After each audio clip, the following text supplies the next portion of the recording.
The movie The Conjuring. Last Rites is said to be based on a real-life haunting story from Pennsylvania in the United States.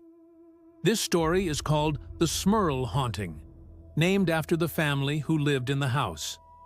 For more than 10 years, the Smurl family claimed that they were attacked, frightened, and terrorized by strange spirits and even a demon. Their case became one of the most famous ghost stories in America. Some people believed every word of it, while others thought it was only imagination, lies, or misunderstanding. Today, it remains a mystery. In 1973, Jack and Janet Smurl moved into a house on Chase Street in West Pittston, Pennsylvania. They were a young Catholic couple with 4 daughters. They shared a duplex, a house divided into 2 sections. Jack's parents lived in one half, while Jack, Janet, and the children lived in the other. The Smurls were normal working-class people. Jack worked hard to support the family, and Janet cared for the children. They wanted to live a peaceful life. At first, the house looked like the perfect place to build their future. But very soon, things started to feel strange inside the home. At the beginning, the problems in the house were small. A brand new sink chipped and cracked after only a short time. A water pipe broke for no reason. Appliances such as the television or washing machine often stopped working.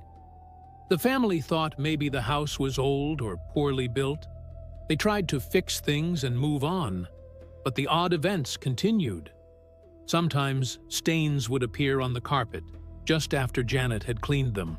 A strange burning smell would fill the house, even when nothing was cooking. Doors opened and closed by themselves. At night, they heard footsteps in empty rooms or scratching on the walls. At first, the family tried to explain it logically. Maybe it was mice in the walls or a draft of air-moving doors. But as the years passed, the events became harder to explain away. By the late 1970s, the strange activity was no longer small or harmless. The Smurls began to experience frightening and violent incidents. One of the daughters said she felt pulled from her bed by invisible hands. The family dog was picked up and thrown against a wall. Chairs moved by themselves. Lights flickered even when the wiring was checked and repaired. The house was often filled with terrible smells, like rotten meat, burning garbage, or something dead. The family could not find where the odors came from. At times, the smells were so bad that they had to leave the house. The family also claimed that they were scratched, pushed, or slapped by unseen forces. They felt watched all the time, even when alone. At this point, they no longer thought it was just bad luck or imagination. They believed something evil lived with them. What made the Smurl haunting so disturbing were the claims of sexual attacks.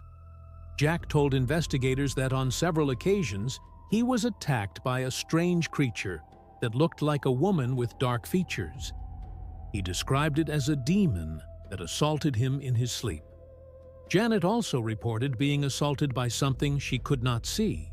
These details shocked the public when the story became known. Many people thought this was too extreme to be real, while others believed it showed how dangerous the haunting was. The Smurls said the haunting did not only affect their family. Relatives and neighbors sometimes heard strange noises when they visited. A neighbor once reported hearing screams and moans from the Smurl house when nobody was home.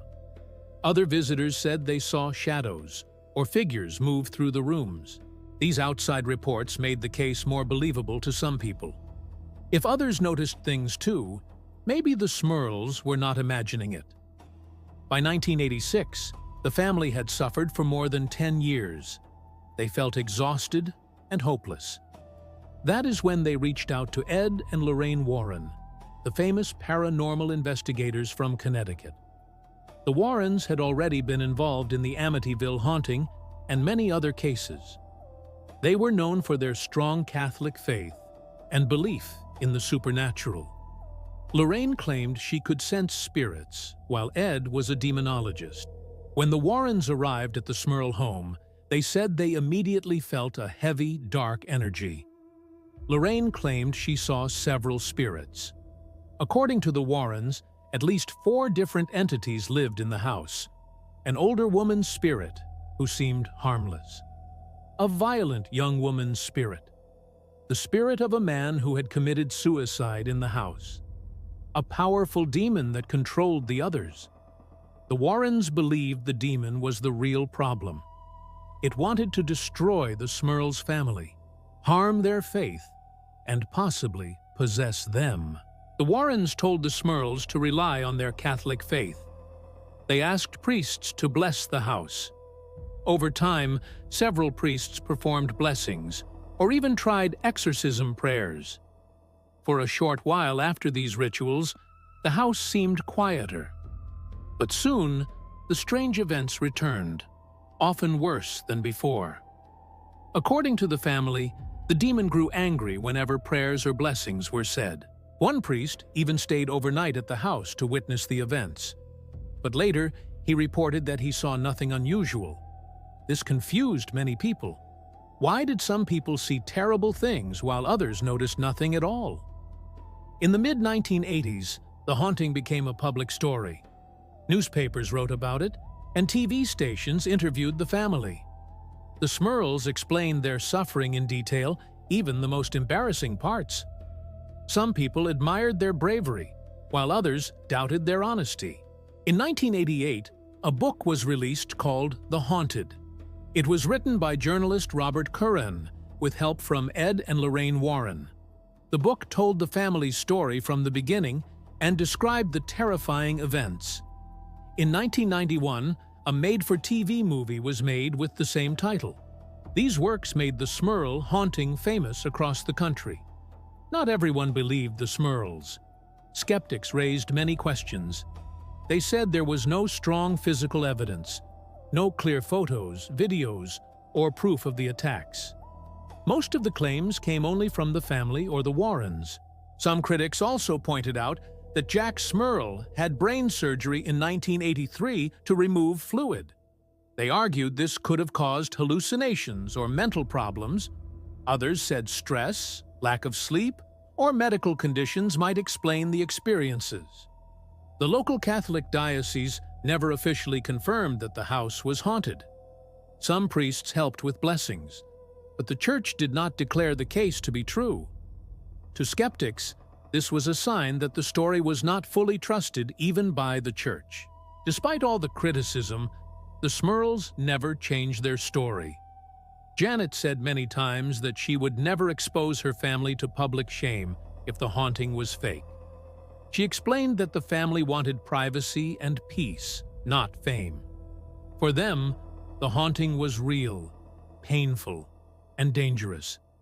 They said it nearly destroyed their marriage, their health, and their happiness. In the late 1980s, the haunting seemed to calm down. By the early 1990s, the Smurls moved to a new home. They reported that the demon did not follow them. Finally, after many years, their life became peaceful again. The movie, The Conjuring. Last Rites is based on the Smurl Haunting, but like other movies in the series, it mixes truth with fiction. The filmmakers use the Smurl's story as inspiration, but add new events to make it scarier or more dramatic. For example, the real Smurl case involved strange noises, moving objects, foul smells, and assaults. The movie adds a demonic mirror storyline and other fictional details. In the film, Ed and Lorraine Warren are shown as directly fighting the demon in dramatic ways. In reality, they mainly investigated, gave advice, and called for priests to help. Hollywood often changes real stories to make them more exciting for the audience. This means the film should not be taken as a perfect retelling of what the Smurls claimed. The Smurl Haunting is important because it shows how people understand fear and the supernatural. For believers, it is proof that demons and spirits can harm ordinary families. For skeptics, it shows how stress, illness, and imagination can create powerful beliefs. It also shows the power of storytelling. Without the book The Haunted and the movie version, the Smurl case might have been forgotten. Instead, it became a legend that still inspires horror movies today. The true story behind The Conjuring, Last Rites, is the Smurl Haunting. From 1973 until the late 1980s, the Smurl family claimed their home was attacked by spirits and a demon. They reported noises, smells, moving objects, violent assaults, and even sexual attacks. Ed and Lorraine Warren investigated and believed the family's claims, while skeptics explained it as stress, health problems, or a hoax. Eventually, the family moved, and the haunting stopped. Whether real or not, the case became one of the most famous ghost stories in modern history. It left behind a legacy of fear, faith, and debate. And years later, it became the inspiration for The Conjuring, Last Rites, blending a chilling real story with Hollywood imagination.